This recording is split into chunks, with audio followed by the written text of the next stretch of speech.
தக்கார் குரல் நேயர்களுக்கு வணக்கம். இன்றைய சிறப்பு விருந்தினர் நிகழ்ச்சியில் மூத்த செய்தியாளர் கஃபார் நம்மளோடு இணைந்திருக்கின்றார். வணக்கம். வணக்கம். பல ஆண்டுகளுக்கு பிறகு பார்க்கக்கூடிய ஒரு சூழல் ஐயாவை. ஆக்சுவலாக ஓபிஎஸ் இப்போது திமுகவில் இணைஞ்சிருக்கிறது அப்படின்றது மிகப்பெரிய ஒரு விமர்சனத்துக்குள்ளாக இருக்குது. உங்களுடைய கடந்து வந்த நீங்கள் ஒரு செய்தியாளராக இருந்து செய்தி ஆசிரியராக இருந்து கடந்து வந்த பாதையில் இந்த மாதிரி ஒரு நிகழ்வு நடந்திருக்கா? இந்த மாதிரி ஒரு நிகழ்வு இதுவரைக்கும் நடந்தது இல்லைன்னு தான் சொல்லணும். ஏன்னா ஓபிஎஸ்ன்றவர் யாருன்னா எம்ஜிஆருடைய கட்சியிலிருந்து ஒரு தொண்டராக இருந்து, அதுவும் எப்படின்னா ஒரு சாதாரண கிராமத்தில் டீ கடையில் அந்த டீ கடையை நடத்தி எம்ஜிஆருடைய விசுவாசியாக இருந்து, அதுக்கப்புறமா ஜெயலலிதாவுக்கு ஜெயலலிதா யாரையுமே லேஸ்லாம் அடையாளம் காட்ட மாட்டாங்க.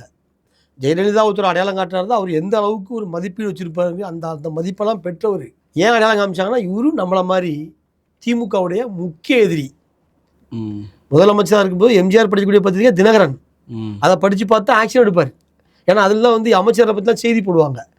அந்த இது பண்ணிட்டாங்க, ஊழல் பண்ணிட்டாங்கன்னு சொல்லி அப்போ செய்தியை நிருபர்கள் எடுத்து போடும்போது அதை பார்த்தா இது நான் பொய் நினச்சிக்கிட்டு முதல்ல. ஒரு நாள் நான் கபாலி கோயிலில் அந்த பக்கமாக வர சொல்ல எம்ஜிஆர் வரார். வரும்போது அவர் கையில் தினகரன் படிச்சுட்டு வர்றாரு. நான் பார்க்குறேன், ஒரு கடை ஓரமாக முதலமைச்சர் வரும்போது வழியை விடுவாங்கல்ல, நான் வழியை ஓரமானு பார்க்குறேன், தினகரனை படிக்கிறார். நான் ஓடி அப்புறமா எடிட்டர், சார் நம்ம பத்திரிகை எம்ஜிஆர் படிச்சுட்டு போனார் சார். நான் அப்போ சொன்னார், எடிட்டர் சொன்னார். அப்போ எடிட்டர் கேசவன் ஒருத்தர் இருந்தார். அவர் சொன்னார் என்கிட்ட எப்பா நம்ம பத்திரிகை பார்த்தா ஒரு ஆக்ஷன் எடுக்காருப்பா, அதனால் நம்ம பத்திரிகை படிப்பார். எம்ஜிஆருடைய காலத்தை எடிட்டராக இருந்தவர் தான் கேசவன், மிகப்பெரிய ஆளுமை. நானும் அவர்கிட்ட தான் நிறைய கற்றுக்கிட்டேன் எழுதுறதுக்கு. அவர் தான் எம்ஜிஆருக்கு எதாவது தலை போடுவார். உதாரணத்துக்கு பிஹெச் பாண்டியனுக்கு எதிராக தலை போட்டு பெரிய பிரச்சனை ஆச்சு. பிஹெச் பாண்டியன் சபாநாயகர், அவர் சபாநாயகரை எப்படி விமர்சனம்னா காட்டு கூச்சல் போட்டான்னு சொல்லி போட்டாங்க. அதுக்கு காளிமுத்து வரிசையாக வருவாங்க ஃபோன் லைனில் ஆஃபீஸ்க்கு. சில ஃபோன் நானாக எடுத்து கூட பேசியிருக்கேன். நான் அப்போ ப்ரூஃப் ரீடரு, அப்போ கூட எடுக்கக்கூடிய கட்டாயம் ஏற்படும், எடுத்து பேச சொல்லுவாங்க. நான் காளிமுத்து பேசுகிறேன், யார் தலை போட்டது யார், எடிட்டருங்க, இப்படிலாம் கேட்பாங்க. ஸோ அந்த மாதிரி ஒரு எதிர்ப்பான ஒரு கட்சி அதிமுக. அதிமுகவை ஆரம்பிக்கலாமா வேண்டாமான்னு சொல்லி புரட்சித் தலைவர் எம்ஜிஆர் வீட்டுக்குள்ளே உட்காந்து அழுதுகிட்டு இருந்தாராம். கண்ணீர் அடிச்சுக்கிட்டு இருக்கும்போது அவரை எஸ்டி சோமசுந்தரம் போய் சொல்லலாம், நீங்கள் உள்ளே வீட்டுக்குள்ளே போயிட்டு சொல்லியிருக்காரு, நீங்கள் வெளியே பாருங்கன்னு இருக்கார். யாரா? எஸ்டி எம்ஜிஆரை பார்த்து முதல்வர் படம் மாதிரி. ஆமாம், நீங்கள் வெளியே பாருங்கன்னா வெளியே பார்த்தா உள்ளே அழுதவர் வெளியே சிரிக்க வேண்டிய கட்டாயம். ஏன்னா அவ்வளோ பேரும் உயிரை விடுறதுக்காக ரெடியாக நிற்கிறாங்க. அப்போ அப்படி ஆரம்பித்த கட்சி. அப்போ எந்த அளவுக்கு அவர் திமுகலேருந்து பிரியும் போது ஒரு கண்ணீர் வடிச்சிருந்தாருன்னா அந்த கட்சி ஆரம்பிச்சிருப்பார். எம்ஜிஆருடைய கண்ணீரில் ஆரம்பிக்கப்பட்ட அதிமுக, எம்ஜிஆருடைய சிந்தனையில் எப்படின்னா நம்ம திமுகவுக்கு நம்ம தான் எதிரின்னு அவர் முடிவு பண்ணிட்டார். திமுகவுக்கு எதிரியாக முடிவு தான் கட்சி ஆரம்பிக்கார். அவர் இருக்க வரையும் யாருமே அவர் பக்கத்தில் போக முடியலையே. உங்களுக்கு வனவாசம் தானே. இப்போ நாலாம் கூட தினகரன் பத்திரிகையில் வேலை பார்த்தேன். அப்போ கூட எம்ஜிஆர் எதிர்த்து தான் எழுதுவாங்க, நாங்கள் அதெல்லாம் ரசித்து படிப்போம். ஆனால் அப்படி பார்க்கும்போது எம்ஜிஆரை நேரில் பார்க்கும்போது அதெல்லாம் எங்களுக்கு மாற்றாகி போச்சு அப்படியே. ஏன்னா அந்த செயல்பாடுகள்லாம் வேறு மாதிரி இருக்கும். ஸோ எம்ஜிஆர் அந்த கட்சியை முழுக்க திமுகவுக்கு எதிராக ஆரம்பித்த கட்சி. அந்த கட்சியில் அடுத்து பயணம் பண்ணது எம்ஜிஆரால் அடையாளம் காட்டப்பட்ட ஜெயலலிதா. இந்த ஜெயலலிதாவால் அடையாளம் காட்டப்பட்டவர் தான் ஓபிஎஸ். நீங்கள் அப்படி தான் பார்க்கணும் கேட்டகரி. புரோட்டோக்கால் எப்படின்னா எம்ஜிஆர், ஜெயலலிதா, ஓபிஎஸ் தான். எடப்பாடி பழனிசாமி இப்போ அரசியல் சதுரங்கத்தில் அவர் வந்தார். எல்லாரும் கையை பிடிச்சி வந்தார், காலை பிடிச்சி, அதெல்லாம் நம்ம அதுக்குள்ளே போக வேண்டாம். ஆனால் அவர் எடப்பாடி பழனிசாமி தன்னுடைய அவருடைய வரலாறும் கொஞ்சம் இருக்குது. அவர் கீழே இருந்து விவசாயியாக இருந்து வந்திருக்காரு, பகுதி மாவட்டம் வந்துட்டார், ஒரு இடத்த பிடிச்சிட்டாரு, அவர் அரசியல் ரீதியாக முதலமைச்சர் ஆகிட்டார். இப்படி இருக்கும் பொழுது ஓபிஎஸ் என்ன பண்ணியிருக்கணும்னா, கிட்டத்தட்ட என்ன கேட்டால் அவர் இபிஎஸ்ஸை அனுசரித்து போயிருந்தாருன்னா இன்றைக்கி ஒரு பெரிய இடத்துல இருப்பார். என்னுடைய ஓன் கருத்து. ஓபிஎஸ் மட்டும் இபிஎஸ் அனுசரித்து போனார்னா இபிஎஸ் எல்லாமே விட்டு கொடுத்துருவார். இல்லை, நீங்களே சொல்கிறீங்க அவர் ஒரு சீனியரு, ஜெயலலிதானால் நேரடியாக காட்டப்பட்டவர்ன்றீங்க. அவர் ஏன் இபிஎஸ்க்கு கை கோர்த்து போகணும்? இல்லை, அவர் உங்களுக்கு பொதுக்குழுவில் இபிஎஸ்ஸை தேர்வு பண்ணிட்டாங்க. ஓபிஎஸ்க்கு பவர் இல்லை. அப்போ இவருக்கு உங்களுக்கு பாலிடிக்ஸ்ன்றது எல்லா இடமே பாலிடிக்ஸ் இருக்கும். ஒரு சாதாரண ஆஃபீஸ்லேயே பாலிடிக்ஸ் இருக்கும். சாதாரண ஆஃபீஸில் 2 பேர் பாலிடிக்ஸ் பண்ணுவான். சரிதா, 2 ரிப்போர்ட்டர் பண்ணுவான், 2 ஒரு ரிப்போர்ட்டர் பண்ணுவான். இந்த பாலிடிக்ஸ் அவருக்கு அந்த கட்சிக்குள்ளே உள்ள பாலிடிக்ஸில் அவர் தோற்று போயிட்டாருன்னு சொல்லுங்க. ஓபிஎஸ் தோத்துட்டார். உள் பாலிடிக்ஸில் ஒரு பண ரீதியாவோ அல்லது வந்து ஒரு ஆட்களை வந்து தக்க வைக்கிறதுல ரெண்டுலேயுமே ஒரு தோத்துட்டாருன்னு சொல்லணும். நீங்கள் உள்கட்சியில் நீங்கள் ஜெயிச்சாதான் நீங்கள் வெளில ஜெயிக்க முடியும். ஒன்று புரிஞ்சுங்க, உள்கட்சியில் உங்களுக்கு பேர் வந்தால் தானே நீங்கள் வெளில. உங்களை வந்து ஜெயலலிதா தான் அடையாளம் காட்டினாங்க. நீங்கள் வந்து கட்சியால் வந்து நீங்கள் வந்து ஒரு பொதுக்குழுலையோ ஒரு செயற்குழுலையோ ஓபிஎஸ் தேர்வு செய்யப்படலை. எதையும் பார்க்கணும். உங்களுக்கு வந்து இபிஎஸ் வந்து இப்போ வந்து பொதுக்குழுவை கூப்பிட்டாரு, அதில் வந்து அதிகமான ஆட்களை தன் பக்கம் வச்சுக்கிட்டாரு. இப்படி இருக்கும்போது அப்போ வந்து ஒரு முறையான பொதுச்செயலாளர் ஆகிடுறாரு. நீதிமன்றமும் அப்பதான் சொல்லுது, இவர் அரசியல் ரீதியாகவும் தோத்துட்டாரு, நீதிமன்றத்துலையும் தோத்துட்டாரு. அப்போ நீ அவரை ஏற்றுக்கணும். இப்போ அது யாருக்கு திரும்ப சாதகம் ஆகிப்போச்சு? திமுகவுக்கு ஆச்சா அவளையோ பிஜேபிக்கு ஆகிப்போச்சு. பிஜேபி என்ன பண்ணுச்சு, அதிமுக தான் வலுவாக இருக்குது, நம்ம அதை வந்து நம்ம கைப்பற்றிட்டாங்க. ஜெயலலிதா அம்மா போனாங்க, அவங்க இருக்கிற வரைக்கும் ஒன்றும் பண்ண முடியல. அந்த அம்மா இருக்கிற வரைக்கும் ஏதாவது பண்ண முடியுதா யாராலையும்?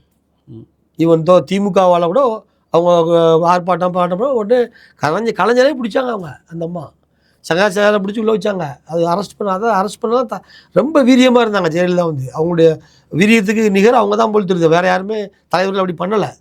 நீங்கள் ஜெயலலிதாவுக்கு ஈக்குவலாக ஸ்டாலின் நினச்சி பாருங்கள். ஸ்டாலின் வந்து முதலமைச்சர் வந்து முத்துவேல் கருணாநிதி ஸ்டாலின் என்ன பண்ணியிருக்கணும், விஜயை பிடிச்சி உள்ளே வச்சுருக்கணும், வைக்கலையே. அந்த தைரியம் அந்த அம்மாவுக்கு வந்து, அந்த தைரியம்.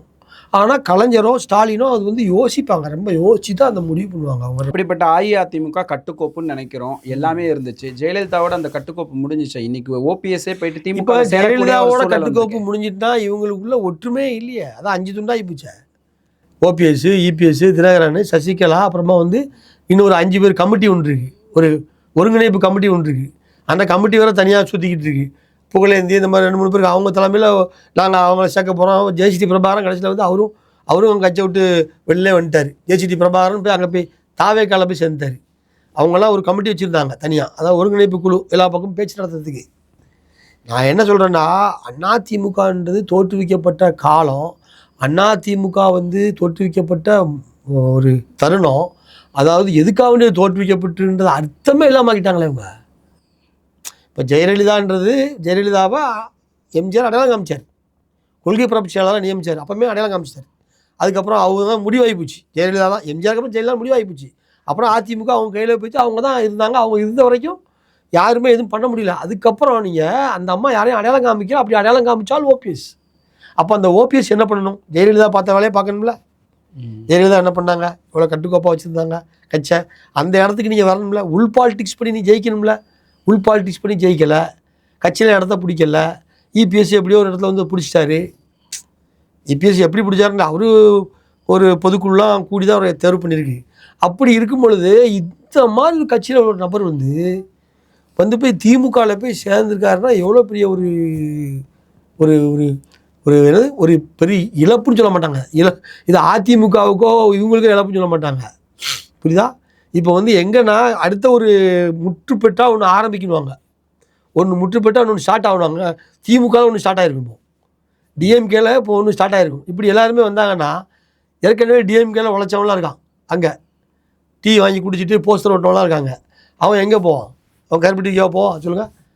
திமுகவில் வேலை பார்த்தவங்களாம் இருக்கான்ல. திமுகவில் வேலை பார்த்தவன், திமுகவில் வேலை பார்த்து அமைச்சர் ஆகணும்னு நினைக்கிறவன், திமுகவில் வேலை பார்த்து ஒரு எம்எல்ஏ ஆகணும்னு நினைக்கக்கூடிய ஒரு நபர், ஒரு பகுதி, ஒரு பதவிக்காக வேண்டி காத்திருப்பாங்கல்ல.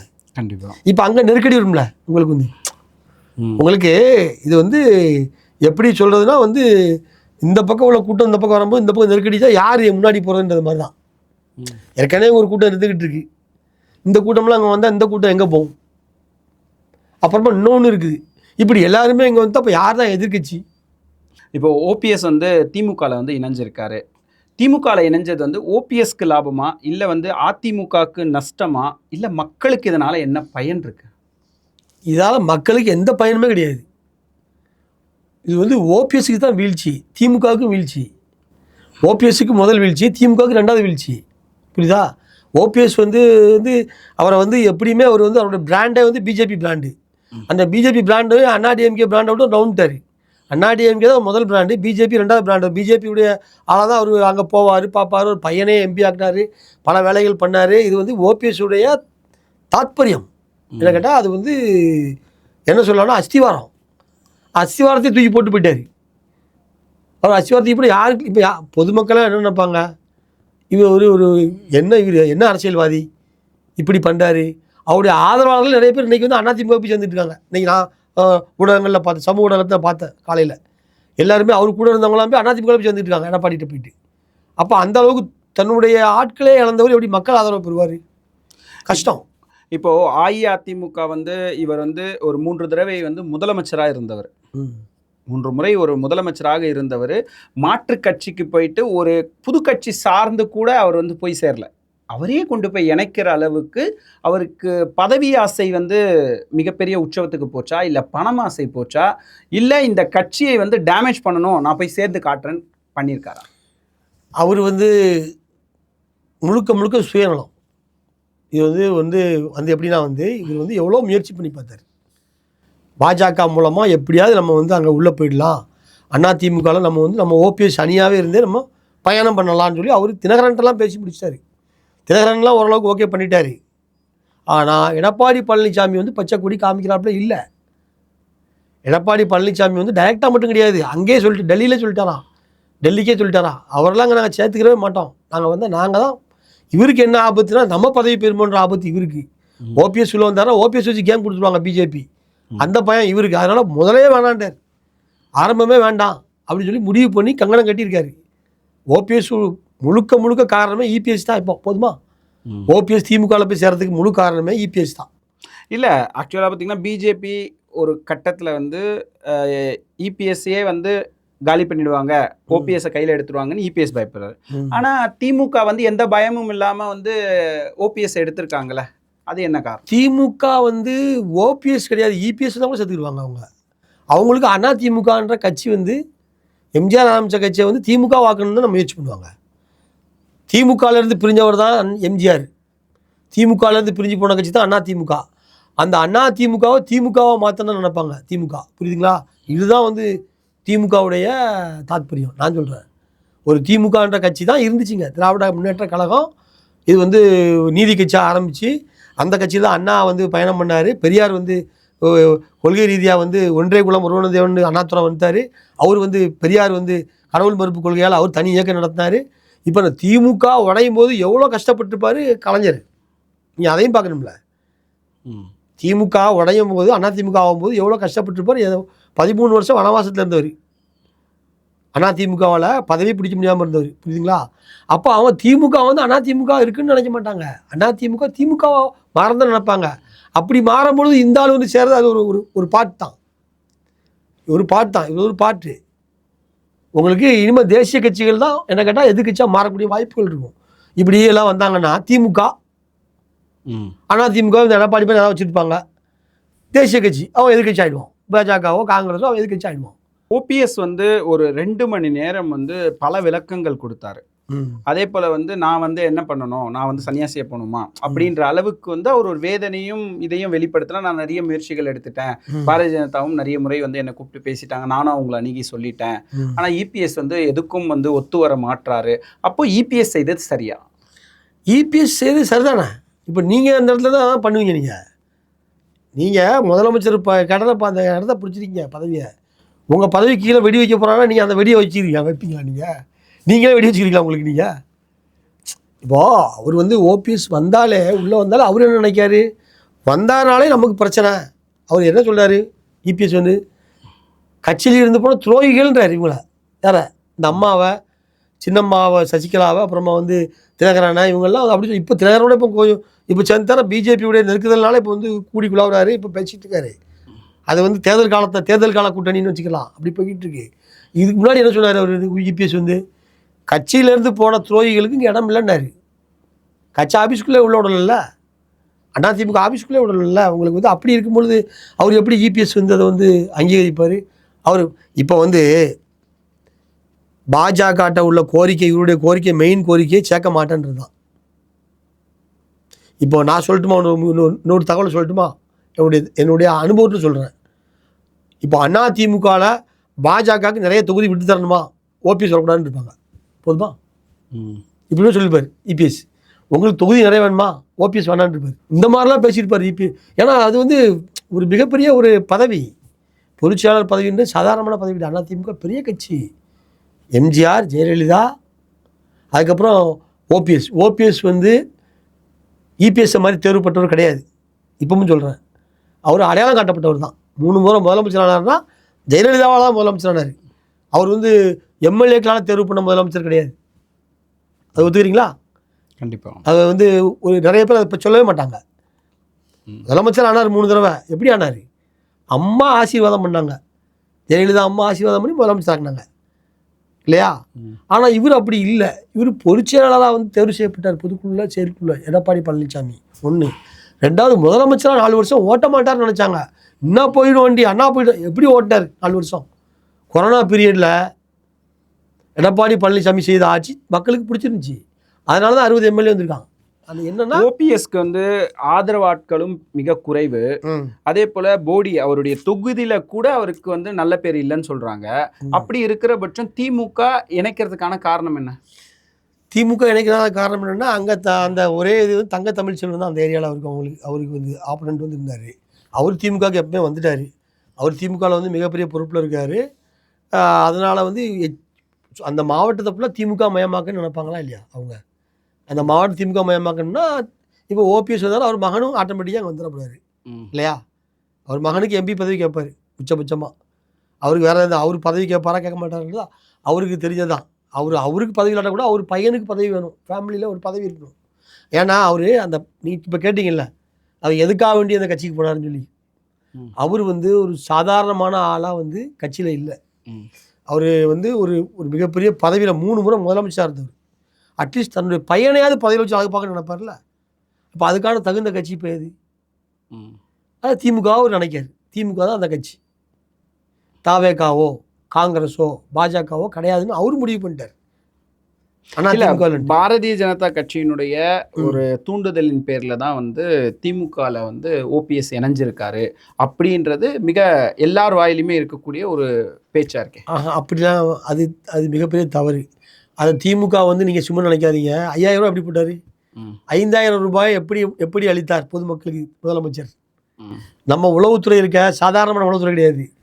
மத்திய உளவுத்துறையை ஜெயிச்சிச்சு நம்ம உளவுத்துறை. அவங்க கேஸ் போட முடியும், இவங்க 5000 ரூபாய் போட்டாங்க. உளவுத்துறையை வச்சு யார் என்ன பண்ணுறாங்கன்னு ரிப்போர்ட்லாம் பக்காவாக எடுத்து தான் இருக்காங்க. ரிப்போர்ட் இல்லாமலாம் உள்ளே சேர்க்க மாட்டாங்க. என்ன ஒன்று தேனி மாவட்டத்தை ஃபுல்லாக காலி பண்ணிடணும், திமுகவை மாற்றிடணும்னு முடிவு பண்ணி பண்ணுறாங்க. அதில் அவங்க ஜெயிச்சிட்டாங்க. திமுக வந்து ஓபிஎஸ் வந்தாருன்றது 2வது. நான் என்ன சொல்கிறேன்னா, திமுக மயமாக்கணும் எல்லா பக்கமுமே. அதிமுகவுக்கு ஆதரவாளர் இருக்கக்கூடாதுன்னு சொல்லி முடிவு பண்ணி அவங்க பண்ணுறாங்க. அதில் ஜெயிச்சிருக்காங்க திமுக வந்து. நீங்கள் வந்து இவரை சேர்க்குறது வந்து பிஜேபி ப்ரெஷரில் பிஜேபி சொல்லி இவர் போனாருன்னா அப்படிலாம் இவர் பிஜேபியில் போய் போட்டு இவர் அங்கே போகிறதுக்கு பார்த்தாரு. இவருடைய கொள்கை வந்து எப்படின்னா வந்து பிஜேபி மூலமாக நம்ம திருப்பி அதிமுகவில் போய் கூட்டணின்ற பொருளில் போயிட்டு அப்படியே உள்ளே போய் உட்காந்து நம்ம அப்படியே இபிஎஸ்ஸை காலி பண்ணி அந்த இடத்த பிடிக்கணும்னு நினச்சார். இதுதான் உண்மை. ஆனால் அந்த இடத்த பிடிக்க முடியல. இன்னைக்கு மக்கள் மத்தியில் எல்லாருமே வந்து தொடர்ந்து ஓபிஎஸ் வந்து கரிச்சு கொட்டுற அளவுக்கு தான் இன்னைக்கு எல்லார்கிட்டையும் பைட் எடுக்கிறோம்.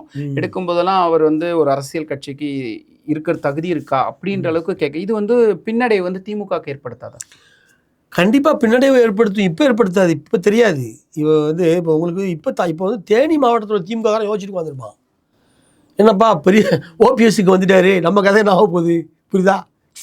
ஏற்கனவே அங்கே எதிர்பார்ப்போடு இருப்பானா இல்லையா? தேனி மாவட்டத்தில் அந்த ஊர்களில் அவங்க சொந்த ஊரில் திமுககாரங்க இருப்பாங்கல்ல, அவங்க பதவியை எதிர்பார்த்துருப்பாங்கல்ல. அப்போ இவர் அங்கே போனார்னா அவருக்குள்ள பதவியெல்லாம் கொடுத்தாகணும்ல. செந்தில் பாலாஜி எப்படி பதவி வாங்கினார்?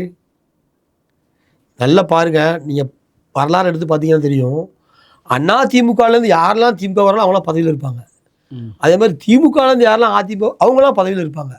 இது அங்கே ஒரு உடன்படிக்கை இல்லாத ஒரு செயல்பாடு, எழுதப்படாத சட்டம் நினைக்கிறேன். திமுகலேருந்து அதிமுகவுக்கு போனால் பதவியில் இருப்பாங்க, அதிமுகலேருந்து திமுக தான் பதவியில் இருப்பாங்க. புரியுதுங்களா? அப்போ இப்போ அந்த அடிப்படையில் இப்போ ஓபிஎஸ்க்கு ஒரு பதவி கொடுத்தாகணும் திமுகவில். அந்த பதவி போச்சுல அப்போ அங்கே உள்ள வேணாண்ணா, அங்கே ஒருத்தருக்கு காத்திருப்பார்ல, ஒரு கொக்கு காத்திருக்கும்ல மீன் பிடிக்கிறதுக்கு. அந்த கொக்குக்கு மீன் கிடைக்காத, அந்த கொக்கு மீன் பிடிக்கிறதுக்கு எங்கே போகும்?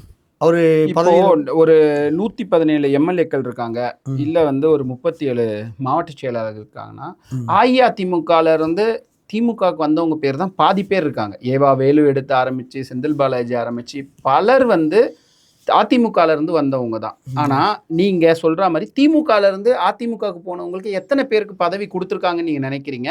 அது எப்படி ரெண்டும் பொருந்தும்? திமுகலேருந்து போனவங்க நிறைய பேர் பதவி வாங்கியிருக்காங்க இந்த பக்கத்தில். கண்டிப்பாக பதவியில் இருப்பாங்க. பதவியில் இல்லாமல் அவங்க நீங்கள் வரலாறு எடுத்து நல்ல சிஸ்டமேட்டிக்காக நீங்கள் வந்து ஃபுல்லாக கூகுள் சர்ச் பண்ணோம்னாலே அதிமுகலேருந்து போனவங்களாம் சரி, 2 பேருமே வந்து பதவி குறைவாக உங்களுக்கு இருக்காது. பதவியில் வந்து உங்களுக்கு குறைபாடே இருக்காது. ஒன்று வாரியத்தில் இருப்பாங்க, அல்லது அமைச்சராக இருப்பாங்க, அல்லது மாவட்ட செயலாளர் இருப்பாங்க. புரியுதுங்களா? இந்த மாதிரி 3 பதவிகள் முக்கியமான பதவி. இந்த மாதிரி பதவியில் அவங்க இருப்பாங்க. இது அவங்க விட்டு தர மாட்டாங்க. அப்படி தான் செந்தில் பாலாஜி அமைச்சராக இருக்கார், வேவா வேலு அமைச்சராக இருக்கார். இப்போ நீங்கள் சொன்னீங்கல்ல அதிமுகலேருந்து வந்தவங்கலாம் அங்கே இருக்கிறாங்க நிறைய பேர். நீங்கள் சொல்லப்படி பார்த்தா ஒன்றும் உண்மை. அங்கேருந்து வந்தவங்க நிறைய பேர் இங்கே இருக்காங்க. இங்கேருந்து போனவங்க கம்மியாக தான் அங்கே இருக்காங்க. இப்போ கொஞ்ச நாளாக அவங்களும் இப்போ இங்கே திருப்பி ரிட்டர்ன் ஆகிடுவாங்க. இப்போது என்ன கேட்டால் திமுகவும் அதிமுகவும் ஒன்று தான். பயணம் பண்ணிக்குவாங்க. இங்கேருந்து அங்கே பயணம் பண்ணுவாங்க, அங்கேருந்து பயணம். அந்த பயணம் பண்ணுற விதத்தை வந்து நீங்கள் வந்து ரொம்ப வந்து சாதுரியமாக பயணம் பண்ணணும். பயணம் பண்ணால் நீ பதவியில் இருக்கலாம்.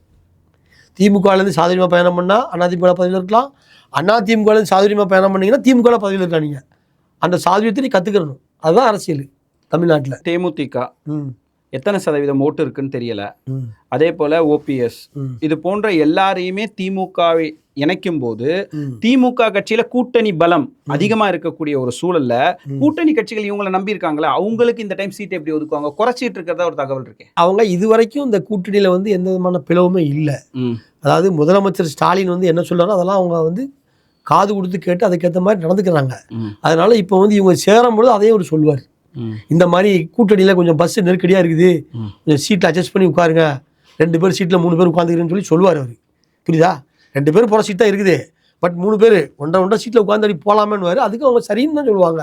என்ன கேட்டால் இது வரைக்குமே வந்து விசிகாவோ முஸ்லீம் லீக்கோ கம்யூனிஸ்ட்டுகளோ மற்ற உதவி கட்சி இருக்குல்ல, ஒவ்வொரு சீட்டு வாங்கினாங்கல்ல, யார் வேல்முருகன் உள்பட, அவங்கெல்லாம் யாருமே திமுகவோட பகைச்சிக்கிறவே மாட்டாங்க. இப்போ காங்கிரஸ் வந்து தொங்கா நிற்குது. காங்கிரஸும் இனிமேல் பகைக்க முடியாது. ஏன்னா காங்கிரஸுக்கு வந்து முழுக்க திமுகவோட பயணம் பண்ணாதான் இனிமேல் எதிர்காலம் தமிழ்நாட்டில். புரிஞ்சுருக்க? திமுகவை தவிர்த்து எதிர்காலம் பயணம் பண்ணாங்கன்னா அவங்களுக்கு இருக்கக்கூடிய மதிப்பும் போயிடும். ஏற்கனவே மதிப்பு போயிடுச்சு. அவங்க விட்ட மதிப்பு தான் பிஜேபி இப்போ எடுத்து வச்சுக்கிட்டு இருக்கு. காங்கிரஸுடைய மதிப்பை தான் எடுத்து வச்சுட்டு இருக்கு பிஜேபி. இப்போ வந்து நிறைய பேரை பார்த்தா காங்கிரஸ் தான் பிஜேபியில் போய் சேர்ந்துருக்காங்க நிறைய பேர் இங்கே தமிழ்நாட்டில். உதாரணத்துக்கு விஜயதாரணி. புரியுதுங்களா? அதனால் நீங்கள் வந்து காங்கிரஸ் வந்து ட்ராவல் பண்ணுறது வந்து திமுகவோட ட்ராவல் பண்ணால் தான் இப்போ வந்து அதே அந்த கரிஸ்மேட்டிக்னு சொல்லுவாங்க, அதை மெயின்டைன் பண்ண முடியும். எத்தனை எம்எல்ஏ இருக்காங்க, அந்த எம்எல்ஏ எடுப்பாங்க. புரியுதுங்களா? ஜெயிக்க முடியும், ஜெயிக்க வைப்பாங்க. யார்? கூட்டணி கட்சிங்க. உதவி கட்சிகளுக்கு அவங்கவுங்க சின்னத்தையோ திமுக உதயசூரியல சின்னத்தையோ அவங்க போட்டிடுவாங்க. இப்போ திமுக கூட்டணியில் வந்து நீங்கள் சொல்கிற மாதிரி அந்த பிளவு, அந்த நெருடல், அந்த பேப்பரில் போடுவாங்கள்ல கூட்டணியில் விரிசல், அதெல்லாம் ஒன்றுமே கிடையாது. எல்லாம் கூலாகி போச்சு. ஏன்டா கூலாகிறதுக்கு காரணம் 5000 ரூபா. அந்த 5000 ரூபா கூட்டணி கட்சிக்குள்ளேயே அமுக்கிடுச்சு. கூட்டணி கட்சிக்காரங்க பேச முடியாமல் ஆகிடுச்சு. அந்த தந்திரத்தை கையாண்டிருக்காரு முதலமைச்சர் வந்து 2 மாங்காய் அடிச்சிருக்காரு. மொத்தம் 3 மாங்காய் அடிச்சிருக்காரு. வந்து ஒன்று வந்து கூட்டணி கட்சிகளை வந்து தன்னை எதிர்த்து பேசாமல் வச்சுருக்காரு 5000 ரூபாவில். 2 எதிர்கட்சிகள்லாம் அவுட்டு, எதிர்கட்சிகள் இனிமேல் எந்த வாக்குறுதியும் தர முடியாது. 3 மக்களுக்கு ஒன்று சொல்லியிருக்காரு, நாங்கள் வந்தால் 1000 ரூபாய் 2000 ரூபா ஆக்குன்னு இருக்காரு. புரியுதுங்களா? இப்போ இந்த 1000 ரூபாய் 2000 ரூபா ஆகுன்னு ஓட்டு அங்கே போடுவானா இங்கே போடுவானா? இல்லையே, முன்னாடியே இவருமே அறிவிச்சிட்டாரு 2000 ரூபா தரட்டார். இப்போ 10000 ரூபா அறிவிச்சிட்டாரு. அந்த 10000 ரூபா அறிவிச்சிருக்காரு. அந்த 10000 ரூபா அறிவிச்சவர் ஒரு முக்கியமான கட்டத்தில் கோட்டையை விட்டுருக்காரு. அந்த 10000 ரூபா எப்படி கொடுப்பீங்கன்னு சொல்லி நிருபர் கேட்கும்போது சொல்கிறாரு, நான் வரி போடுவேன்றார். வரியை போட்டு கொடுப்பேன். எப்படி ஏற்றுக்குவான்? நீங்கள் 10000 ரூபா கொடுப்போம்னா நாங்கள் ஏதோ ஒன்று பண்ணி கொடுப்போம்னு சொல்லணும். மக்கள் மேலே வரியை போட்டு தான் கொடுப்பீங்களா? அப்போ எப்படி மக்கள் அதை சிந்திப்பான்? யோசனை பண்ணுங்க நீங்கள். அதாவது அரசியல் பண்ணுறது வந்து இப்போ ராஜதந்திரி என்ன கேட்டால் தமிழ்நாட்டில் மட்டும் கிடையாது. மு.க. ஸ்டாலின் வந்து ராஜதந்திரி வந்து இந்தியா லெவலில். இப்போது மோடி யோசிக்காரோ இல்லையோ, அமித்ஷா யோசிக்காரோ இல்லையோ, தேர்தல் ஆணையர்கள் யோசிச்சுட்டு இருப்பாங்க. இப்போ என்னடா இது இவ்வளோ தந்திரம் பண்ணுறாரு, நீங்கள் எல்லாமோ சொல்கிறீங்களே, ஓட்டு பெட்டியை மாற்றுவோம், அதை இப்போ எதை மாற்ற முடியும்? எத்தனை ஓட்டு பெட்டியை நீங்கள் மாற்றுவீங்க? எத்தனை ஓட்டு பெட்டியில் நீங்கள் எல்லாம் பண்ண முடியும்? ஒன்றுமே மாறாது. ஏன்னா தமிழ்நாட்டு மக்கள்லாம் வந்து எம்ஜிஆர் காலத்து ஸ்டைல் மக்கள், எம்ஜிஆர் ஸ்டைல். இப்போ எம்ஜிஆர் ஸ்டைலை ஃபாலோ பண்ணுறாரு ஸ்டாலின். போங்க. எங்களுடைய பல கேள்விகளுக்கு மிக எளிமையாக பதில் சொன்னதுக்கு மனமார்ந்த நன்றி. நன்றி, மிக்க நன்றி.